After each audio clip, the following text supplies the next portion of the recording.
भारत के वर्तमान प्रधानमंत्री ने लगाए देश के प्रथम प्रधानमंत्री पर गंभीर आरोप। तो वहीं पीएम मोदी द्वारा लगाए गए आरोपों के बाद जयराम रमेश और किरण रिजिजू के बीच शुरू हुआ जंग। आपको बता दें, प्रधानमंत्री नरेंद्र मोदी ने कश्मीर के भारत में विलय को लेकर देश के प्रथम प्रधानमंत्री जवाहरलाल नेहरू पर गलतियां करने का आरोप लगाया है, जिसके बाद बात काफ़ी आगे बढ़ चुकी है।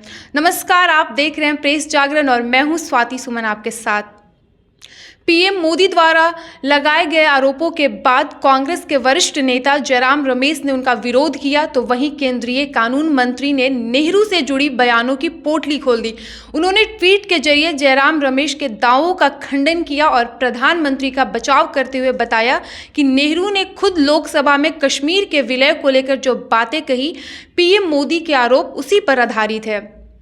केंद्रीय कानून मंत्री ने अपने ट्वीट में कहा कि जवाहरलाल नेहरू ने संदिग्ध भूमिका का बचाव करने के लिए लंबे समय से कश्मीर के महाराजा हरि सिंह के बारे में ऐतिहासिक झूठ बोला जा रहा है। वो ऐतिहासिक झूठ ये है कि महाराजा हरि सिंह कश्मीर का भारत में विलय के मुद्दे पर घबराए हुए थे। जयराम रमेश का झूठ उजागर करने के लिए नेहरू के बयान को ही दोहराता हूँ।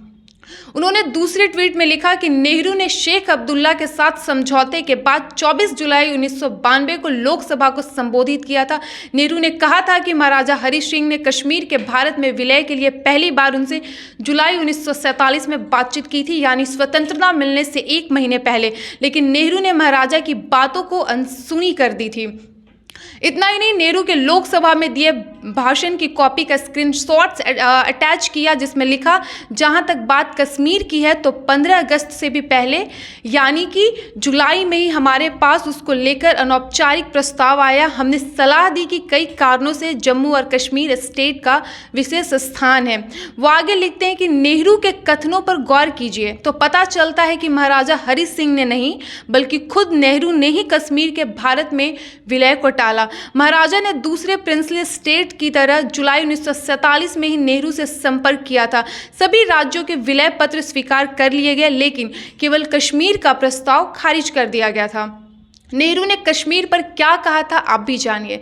इस ट्वीट के साथ केंद्रीय मंत्री ने 2 स्क्रीनशॉट शेयर किए। उन्होंने कुछ पंक्तियों में घेरा लगाया। उनमें कहा गया है, हमारे पास कश्मीर का अनौपचारिक प्रस्ताव आया तो हमने उसे सलाह दी कि नेशनल कॉन्फ्रेंस जैसे लोकप्रिय संगठनों और उनके नेताओं के साथ साथ महाराजा की सरकार के साथ भी हमारे संपर्क हैं।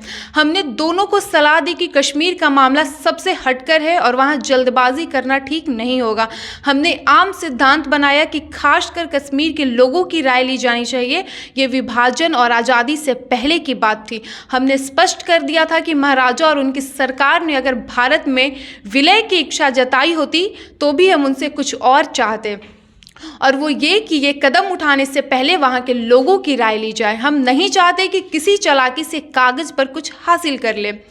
आगे दूसरे स्क्रीनशॉट में लिखा है कि इसलिए हमने जुलाई 1947 में स्पष्ट कर दिया कि जम्मू और कश्मीर पर कोई कदम उठाने में जल्दबाजी नहीं की जाए। हालांकि वहाँ के कई नेता व्यक्तिगत रूप से विलय चाहते थे, लेकिन उन्हें अपने लोगों का मिजाज भी पता था, इसलिए उन्होंने कहा कि लोगों की तरफ से ही पहल होनी चाहिए, ना कि महाराजा की सरकार की तरफ से। तभी कोई फैसला टिकाऊ होगा। हमने उनकी बात पूरी तरह स्वीकार किया, इसलिए हमने महाराजा की सरकार और लोकप्रिय नेताओं को संदेश दिया कि विलय के लिए जल्दबाजी नहीं की जाए। इसके लिए तब तक इंतजार किया जाना चाहिए जब तक कि लोगों की मंशा जानने का कोई तरीका नहीं निकाल लिया जाए। आगे उन्होंने लिखा कि नेहरू ने कश्मीर के लिए कुछ विशेष सोच रखा था और वो विलय से भी ज़्यादा कुछ चाहते थे। कानून मंत्री आगे पूछते हैं कि उन्होंने क्या खास सोच रखा था, वोट बैंक की राजनीति। नेहरू ने कश्मीर को अकेला अपवाद क्यों बनाया, जबकि महाराजा भारत में विलय चाहते थे। फिर भी नेहरू बहुत कुछ और भी चाह रहे थे। वो बहुत कुछ ज़्यादा क्या था। मंत्री ने कहा कि सच्चाई ये है कि भारत आज भी नेहरू की गलत नीतियों की कीमत चुका रहा है। केंद्रीय मंत्री ने 24 जुलाई 1992 को लोकसभा में हुई बहस की कॉपी का लिंक भी शेयर किया। वहीं आपको बता दें कि आखिर क्यों जयराम रमेश ने पीएम मोदी के बयान को बताया था गलत। कांग्रेस नेता जयराम रमेश ने गुजरात के आनंद जिले में सोमवार को एक रैली को संबोधित करते हुए पीएम मोदी के नेहरू पर दिए बयान की आलोचना की। उन्होंने कहा कि प्रधानमंत्री ने फिर से सच्चे इतिहास को झुठला दिया। वो जम्मू कश्मीर पर नेहरू को कटघरे में खड़ा करने के लिए तथ्यों को नज़रअंदाज करते हैं। हमें उम्मीद है कि हमारा ये वीडियो आपको पसंद आया होगा। हमारे इस वीडियो को लाइक और शेयर करें और इसके साथ ही हमारे YouTube चैनल प्रेस जागरण को भी सब्सक्राइब करें। धन्यवाद।